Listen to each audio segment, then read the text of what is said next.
wabarakatuh. Semangat pagi. Semoga kalian dalam keadaan sehat walafiat dan tidak kurang apapun. Oke. Pada kesempatan kali ini kita akan berbicara tentang penyimpangan sosial. Dan di waktu lalu kita sudah belajar tentang nilai dan norma. Nilai dan norma untuk menentukan mana baik dan mana yang buruk, karena memang nilai itu adalah sesuatu yang diharapkan di dalam masyarakat. Oke, setelah nilai dan norma kita pelajari, nilai dan norma itu harus dilanjutkan kepada generasi selanjutnya melalui proses sosialisasi. Kesempatan kali ini kita akan berbicara tentang penyimpangan sosial. Penyimpangan sosial itu di mana perilaku seseorang itu tidak sesuai dengan nilai dan norma yang ada di dalam masyarakat itu. Nah, contohnya kita pakai baju pesta ke pasar, atau sebaliknya kita menggunakan daster mungkin ke kondangan. Nah, itu hal yang tidak lumrah mungkin di dalam masyarakat. Penyimpangan sosial itu tidak hanya ada yang negatif saja. Nah, penyimpangan sosial itu ada dua, ada penyimpangan positif dan ada penyimpangan negatif. Penyimpangan positif itu penyimpangan yang dimaklumi sama masyarakat karena memang suatu kondisi yang tidak memungkinkan. Contoh, di Indonesia kuli bangunan atau pekerja keras itu rata-rata adalah seorang laki-laki. Nah, tapi di beberapa tempat kita temui perempuan juga ada yang bekerja kasar seperti itu ya, bekerja kasar. Yaitu misalnya kuli bangunan dan segala macamnya. Itu masih bisa dimaklumi, itu positif karena dia mencari nafkah untuk keluarganya. Atau contoh, dulu pedagang sayur keliling itu rata-rata laki-laki ya, karena memang itu tergolong adalah pekerja kasar. Nah, tapi pada zaman ini sudah mulai berkembang kalau penjual sayur keliling itu adalah perempuan. Nah, itulah namanya penyimpangan positif. Yang kemudian kita berbicara tentang penyimpangan negatif. Penyimpangan negatif itu ada dua. Ada penyimpangan primer dan ada penyimpangan sekunder.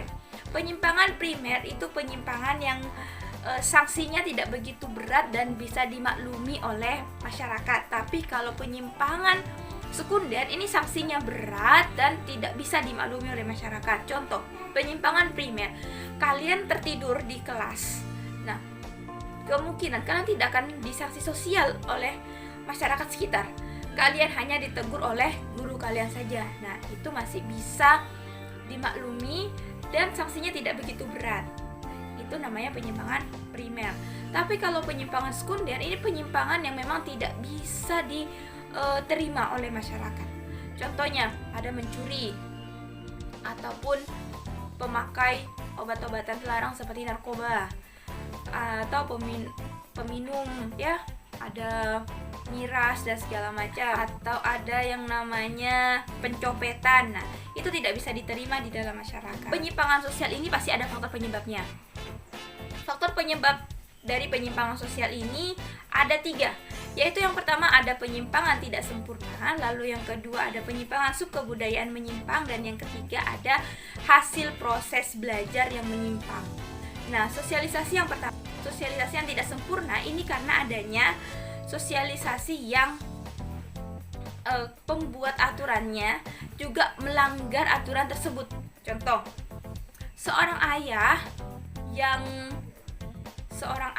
yang melarang anaknya merokok padahal dia merokok. Nah, itu namanya sosialisasi yang tidak sempurna. Artinya dia memberi aturan tapi dia juga yang melanggarnya. Nah, itu namanya sosialisasi yang tidak sempurna. Ada sosialisasi yang kedua, sosialisasi subkebudayaan menyimpang. Sosialisasi subkebudayaan menyimpang ini yang karena agen sekundernya yang memberikan pengaruh negatif hingga akhirnya terjadi penyimpangan. Contoh, di rumah sudah tidak merokok, orang tua juga tidak memberikan contoh merokok, tapi ternyata ketika bertemu dengan teman-temannya dia menjadi merokok. Nah, itu yang namanya dengan sosialisasi subkebudayaan menyimpang. Lalu yang ketiga, karena hasil belajar. Hasil belajar ini biasa karena media sosial atau karena televisi, atau dia karena hasil baca buku. Nah, dia hanya mencontoh dari apa yang dia pelajari.